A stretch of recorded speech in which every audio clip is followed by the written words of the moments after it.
Every startup should know the full potential of the market they are seeking. It helps to know what the opportunity is and what it can be. This is to focus on the goals if they are worth pursuing. Total addressable market, or TAM, is the total market you can reach. We can use this to calculate a revenue opportunity for a product or service. More often than less, this can be incorrect. Now, if you're pitching, your lack of awareness around the assumptions that support this number will also reflect your unpreparedness and reduced confidence on your pitch or story. Now, this is a key number which underpins the magnitude of the opportunity you're chasing. Others are interested in the size of the prize or dream that you're sharing. Potential investors will explore if this is likely to make them rich. All entrepreneurs look for the world domination and creating a monopoly. It is a good thing. Creating a monopoly simply should mean that your customers depend on it just like they depend on air and water.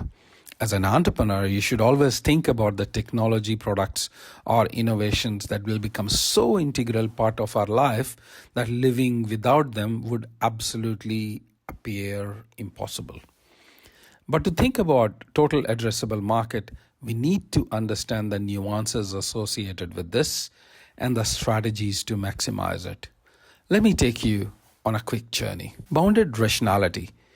In the early 1940s, IBM president Thomas J. Watson reputedly said, "I think there is a world market for about 5 computers.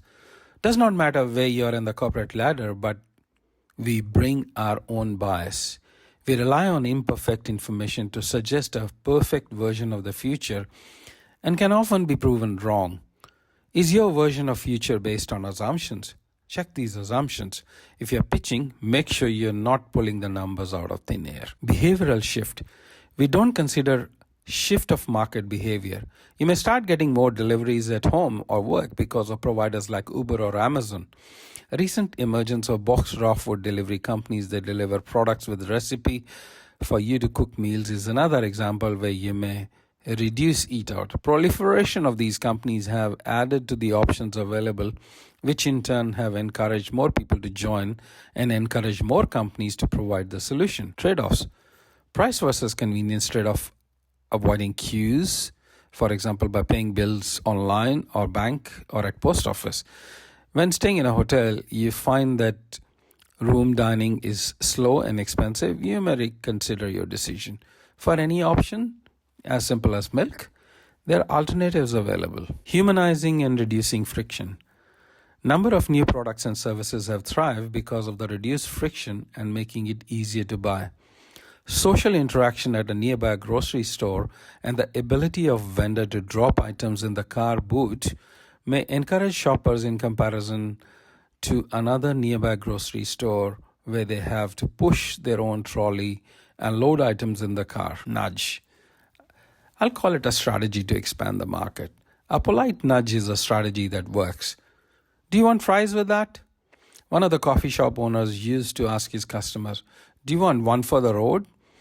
When they were paying and leaving. Many of the shoppers opted in. They said, "Oh, it's a fine line between nudge and a push." The marginal cost of additional features in an online platform encourage customers to opt in. There should be something for everyone who comes to you. Competition. Though the number TAM does not consider competition, but there may be players moving in the market if it becomes lucrative. That said, some players move out of the declining market and it may give you a false impression. Many years ago, I recall a neighborhood blockbuster store looked busier in the earlier days of decline of business as smaller video stores were closing down. So sometimes the competition or lack of it may not become very evident. Copycats.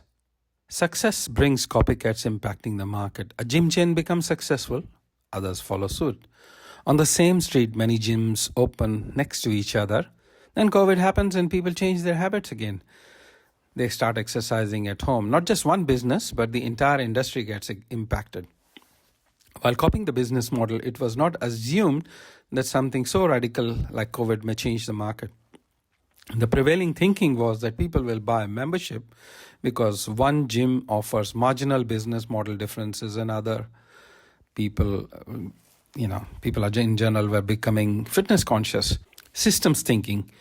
One aspect is linked with another. Sometimes impact in our consumption patterns of one substance like plastic can have life-changing impact on the other. The shift in the market is not sudden. Sometimes it may take generations. Take microplastic, for example. When consumed in food, can reduce reproductive ability, impact tissue, liver, and other organs. Now, that requires medical experts to assist with these issues. What is happening in the world allows you to predict a version of future that may be plausible. Disruptors. Disruptors and incumbents are quick to pounce if the market is lucrative and large. Buy now, pay later market was relatively less active till Afterpay changed it forever.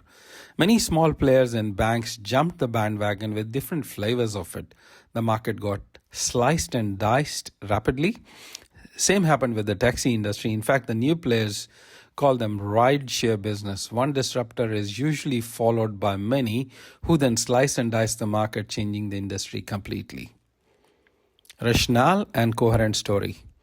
High total addressable market does give confidence to investors, but without understanding the underpinning rationale, it's just a number. In fact, this falls in the epicenter of your pitch and should be the starting point. If your story on how you arrived at the numbers don't add up, chances are your venture may be badly timed. Your story is not right or your assumptions are not stacking up.